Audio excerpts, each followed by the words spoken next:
Olá, povo bom! É um prazer estar mais uma vez com vocês aqui. Eu estou aqui para dar sequência ao nosso estudo de escatologia, segunda parte. Nós vamos falar agora, dando sequência ao assunto que nós estamos tratando desde o vídeo passado, que foi um estudo introdutório, e nós começamos falando sobre o estado intermediário dos mortos. Nós falamos sobre o estado intermediário, para onde vão as pessoas que morrem e onde elas estão neste momento.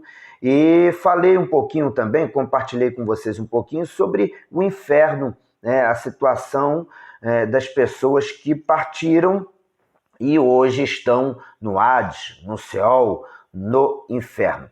Eu terminei o vídeo passado falando que o que mais iria doer, o que mais dói, melhor dizendo, né? Porque as pessoas que vão para o inferno, elas sofrem e elas estão passando um momento de grande angústia, de perturbação, mas o que mais dói lá não é, na verdade, a perturbação de demônios, açoites. O que mais dói na vida nas pessoas que estão no inferno é a consciência. É o fato de saber que elas poderiam estar fora dali, mas estão ali por conta dos seus pecados, por ter rejeitado a salvação, por ter rejeitado viver de acordo com a vontade de Deus. Porque o maior pecado que o homem comete, claro que rejeitar a salvação em Cristo Jesus, rejeitar a salvação dada pelo Senhor.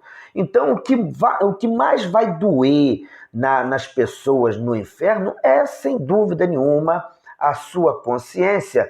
Por isso, Jesus teria dito que lá é o lugar onde o fogo nunca se apaga e o bicho nunca morre, indicando aí a consciência, a alma, o senso, né, das pessoas. As pessoas sabem que estão sofrendo porque rejeitaram a salvação. Dando continuação aqui a este assunto, nós então aprendemos pela palavra de Deus, nós utilizamos aqui a história do rico e do Lázaro para mostrar que eles estão ali conscientes, essas pessoas estão vivenciando o sofrimento. Elas não receberam a sentença definitiva, mas a alma já se encontra nesse estado que a gente chama de intermediário, porque não é definitivo.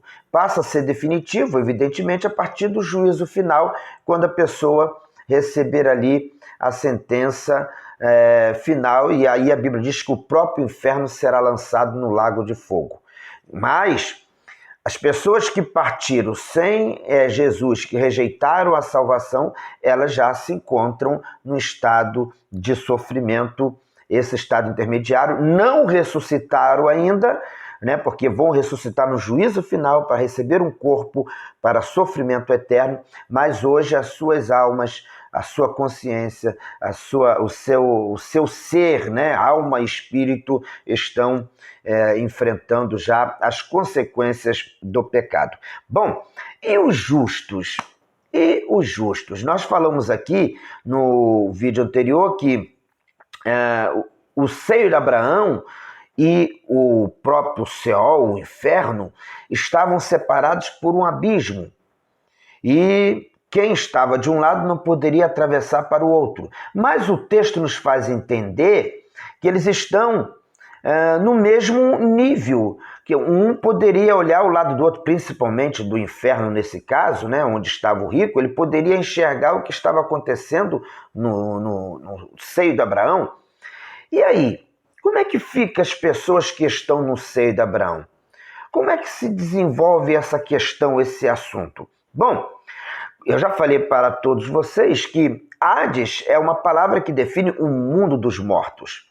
Seio de Abraão é onde estavam os justos, enquanto que a parte onde está o fogo e enxofre é a parte onde se encontram as pessoas ímpias, as pessoas que morreram sem temor de Deus. Aí o que acontece é o seguinte: a Bíblia nos mostra que quando o Jesus estava ali na cruz, cercado daqueles dois ladrões. Um estava zombando a Jesus, né, escarnecendo de Jesus naquele momento final, e o outro, a Bíblia diz que o outro arrependido, né, repreendeu o outro bandido, o outro ladrão na cruz, e esse arrependido, esse ladrão arrependido, disse para Jesus: Senhor, lembra-te de mim quando entrares no teu reino, mostrando ali que ele estava arrependido dos seus pecados e se colocando ali como alguém que cria em Jesus como Salvador.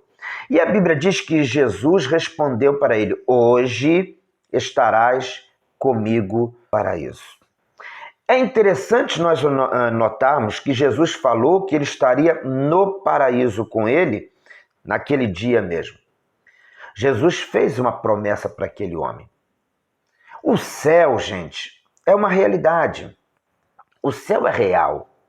Quando nós falamos da existência do céu e do inferno, estamos falando de dois lugares reais que estão preparados para serem povoados. Nós observamos que quando Jesus disse: hoje estarás comigo no paraíso, Jesus estava fazendo uma promessa para aquele ladrão de que iria preparar um lugar para ele. Da mesma forma que ele disse lá em João capítulo 14, quando ele falou que não nos deixaria órfãos, voltaria para nós e nos prepararia um lugar. Na verdade, o lugar já está preparado.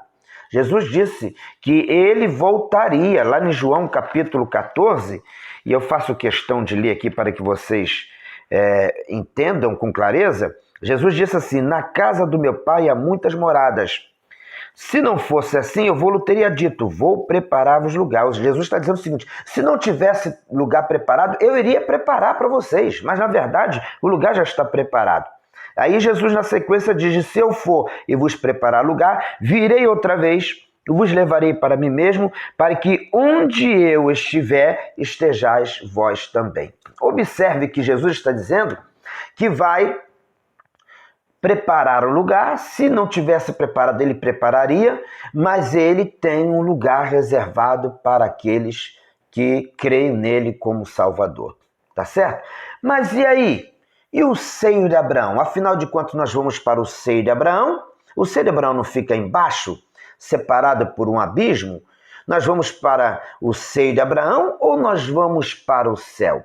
Pois é, a Bíblia nos diz, lá em Efésios capítulo 4, versículo 8 e 10, e eu faço questão de ler esse texto para que vocês entendam o desenrolar dos acontecimentos de acordo com a palavra de Deus. Efésios capítulo 4, versículo 8 até o 10, a Bíblia nos diz o seguinte: olha que coisa interessante. O apóstolo Paulo falando a respeito de uma ação interessante realizada pelo Senhor Jesus. Pelo que diz: subindo ao alto, levou cativo o cativeiro e deu dons aos homens. Ora, isto, ele subiu, que é senão que também antes tinha descido às partes mais baixas da terra. Aquele que desceu é também o mesmo que subiu acima de todos os céus para cumprir todas as coisas. Eu descubro por aqui que quando Jesus morreu na cruz, quando ele morreu fisicamente na cruz, ele desceu às partes baixas da terra. Nós estamos falando do Hades, o mundo dos mortos, onde tinha uma separação entre o próprio inferno e o seio de Abraão.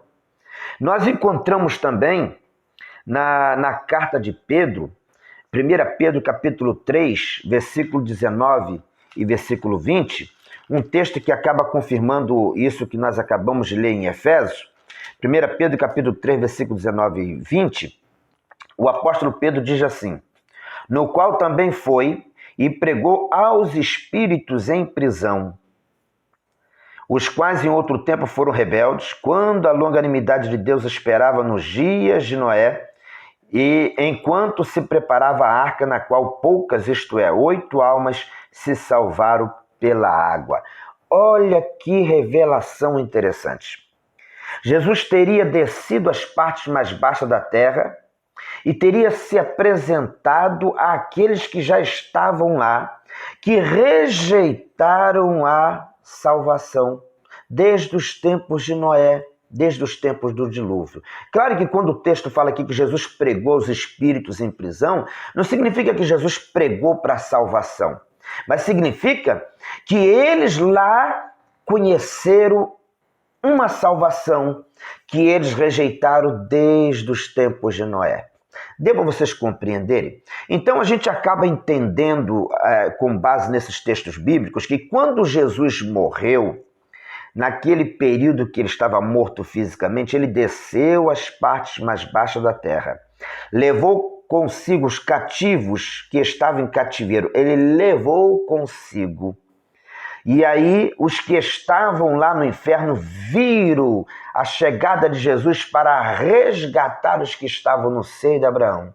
E o que é seio de Abraão se transforma, o próprio Jesus o chama a partir de agora de paraíso. Onde está o paraíso? O paraíso está lá embaixo? Não. Nós lendo agora, olha que texto interessante que vai nos ajudar a compreender o que está, onde está hoje o paraíso. Nós lendo aqui em 1 Coríntios, eu quero convidar vocês para que vocês façam essa leitura comigo também, muito interessante. 1 Coríntios, 2 Coríntios, capítulo 12, 2 Coríntios, capítulo 12, olha o que a Bíblia nos diz, o apóstolo Paulo falando de uma revelação que ele recebeu quando ele foi arrebatado. Em verdade, que não convém gloriar-me, mas passarei as visões e revelações do Senhor.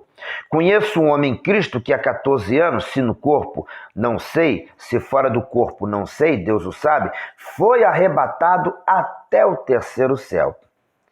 E sei que o tal homem, se no corpo, se fora do corpo não sei, Deus o sabe, foi arrebatado ao paraíso e ouviu palavras inefáveis de que ao homem não é lícito falar.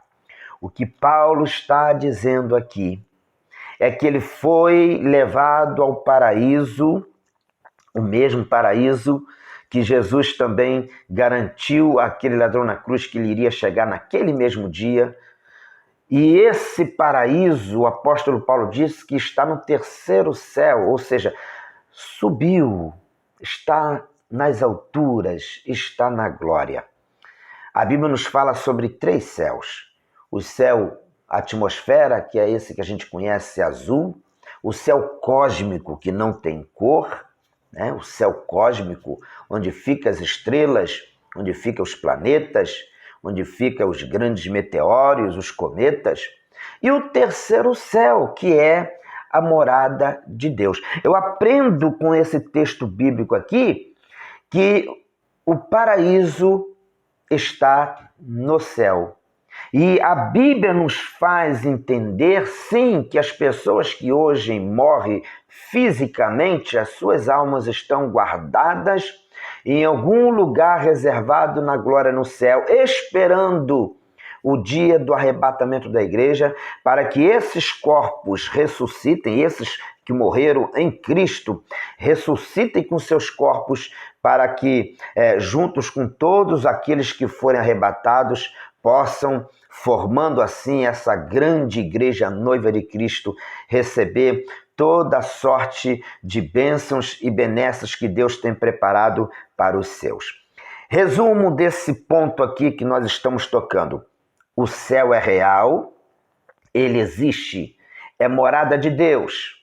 Também será morada dos santos. O céu é uma realidade. Nós abrimos a Bíblia e descobrimos que o céu está acima. O paraíso está acima. No Antigo Testamento, as pessoas, quando morriam, iam para o seio de Abraão, que ficava embaixo. Mas o próprio Jesus, na ocasião da sua morte e ressurreição, conduziu esse seio de Abraão para a glória, que hoje nós chamamos de paraíso. E lá está as almas dos santos que aguardam o dia da volta de Jesus para arrebatar a sua igreja. Nós vamos encerrar por aqui. Falamos sobre céu, inferno e o estado intermediário, onde estão as almas dos santos. No próximo vídeo, nós vamos falar sobre os sinais da vinda de Jesus. Nós vamos falar sobre as profecias dos profetas do Antigo Testamento, as profecias do próprio Jesus. Ele trouxe muitas informações para que nós pudéssemos entender a brevidade da sua vinda.